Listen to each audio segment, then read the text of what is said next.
The long school day finally came to an end and I could go home. Home was the word I called it, but it didn't feel like that to me. It was a terrible experience going to a school full of supernaturals, but it was even worse going back to a house filled with them. I wasn't old enough to get my own car, and I had refused my stepfather's offer to get me a driver, so I usually took a taxi to and from school. It was a 20-minute drive from school to the mansion where I resided, and soon I was already there. I took off my shoes and headed up the stairs. I knew my mom wouldn't be home at this time of day, and my stepfather would probably be at work, which meant it would just be me and Silas. Silas, whom I hoped I wouldn't run into. I slowed my footsteps, hoping to make little noise so as not to attract his attention. Unfortunately for me, vampires had very good hearing, and before I even got to my door, the one next to mine swung open. I was faced with a shirtless Silas. "Hey kiddo, how was school?" my stepbrother asked with a half grin that displayed his perfect white teeth and sharp fangs. Silas was over 6 feet tall and had the most stunning pair of honey-brown eyes I had ever seen. His dark brown hair was messy in a way that made it look like he had just woken up from a nap. Only I knew better than that. "Vampires don't sleep." "Don't call me that," I growled.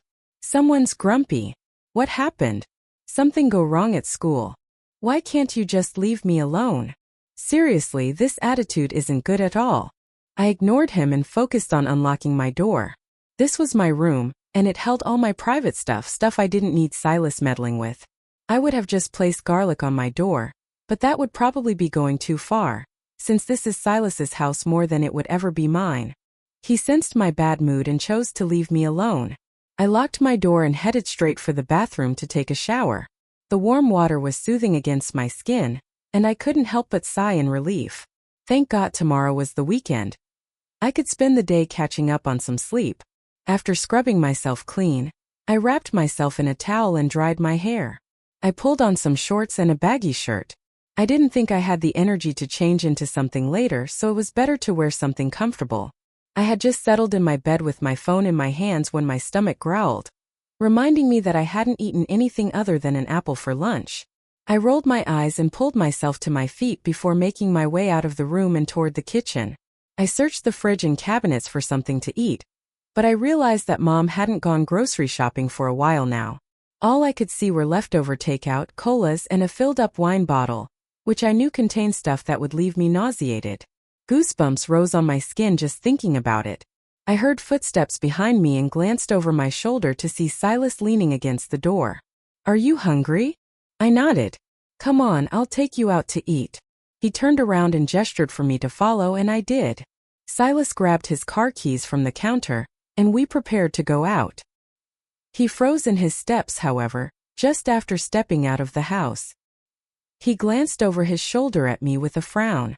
"You can't go out like that." "Why not?" I looked down at myself.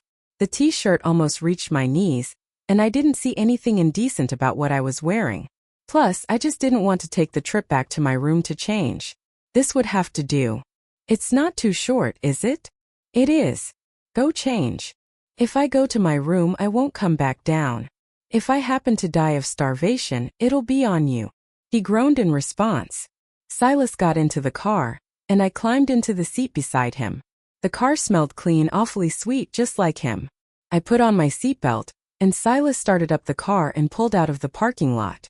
He turned on some music, which I was relieved about.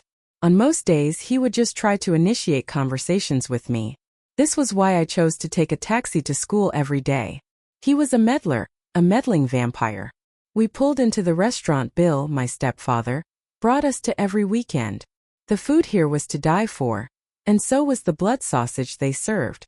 But Bill had stopped ordering that after I had thrown up the last time while watching him eat. Normal people would have been offended by my actions, but not Bill.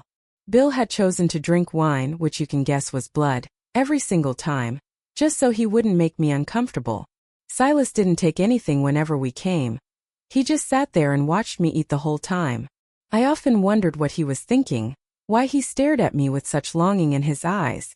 Maybe vampires could smell the blood pumping through one's veins. That was the only explanation I could think of. Silas guided me to the booth we usually took every time we came here.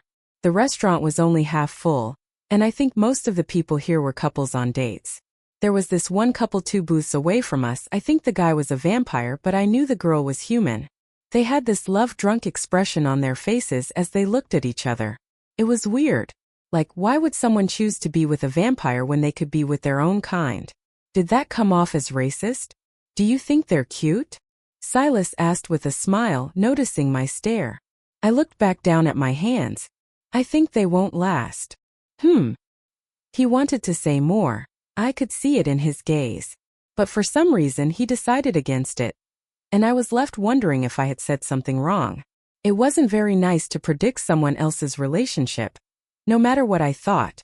I mean, it's a weird match, but if they love each other, then they'll pull through. You say it as if it's wrong to love someone that isn't like you.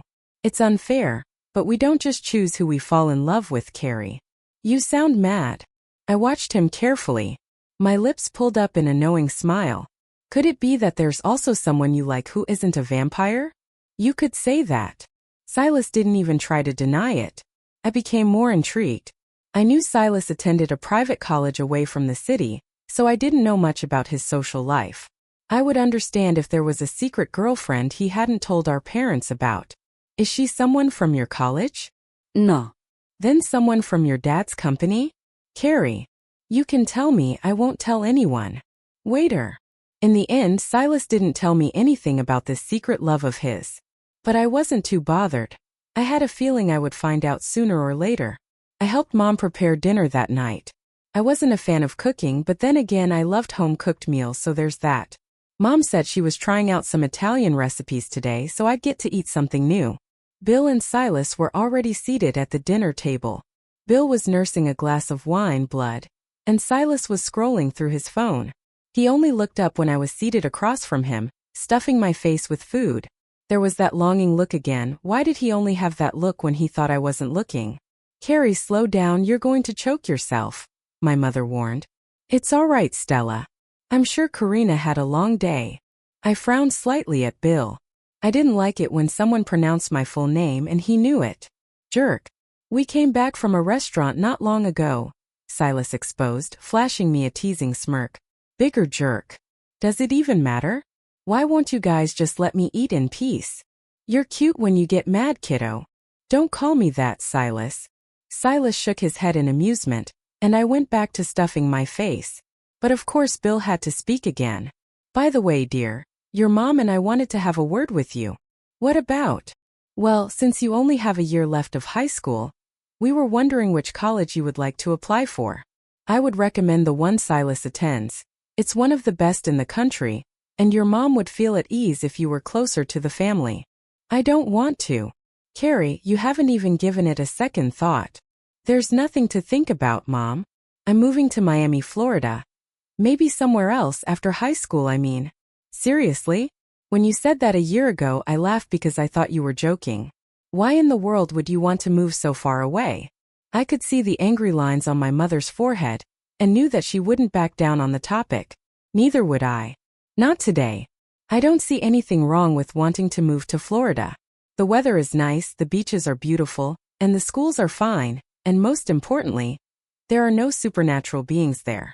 I think I'm old enough to make my own decisions, Mom. But Bill wants you to go to a private college. You could make better plans for your life, Carrie. Well, maybe I don't want Bill's help anymore. I don't want to owe him any more than I already do. Carrie, you don't owe me an. Listen, Bill. I appreciate everything you've done for Mom and for me. I'm not ungrateful, but I don't want to feel indebted to you anymore. I eat your food, live in your house, and depend on your money, but I'm terrified of you. I can't help but think you might lose control and kill us someday. I'm not comfortable. This isn't the life I wanted. Mom, how could you have married him? You didn't even know his kind existed 5 years ago. I don't want to stay here anymore. I got up from the table and hurried to my room. Carrie. I bolted the door and buried my face in my pillow. Sobs racked my body and my chest felt tight. Why did I say those hurtful things? Bill didn't deserve that, and neither did Silas. Why couldn't I be like my mom? Why couldn't I be accepting? I don't know how long I stayed like that. I could hardly breathe with the pillow pressed against my face, but I didn't want to move. I was numb, everything was numb. I wondered how they'd react tomorrow. Would I even have the courage to face them? I felt completely exhausted, and before I knew it, I had fallen fast asleep, unaware of the figure that snuck into my room that night.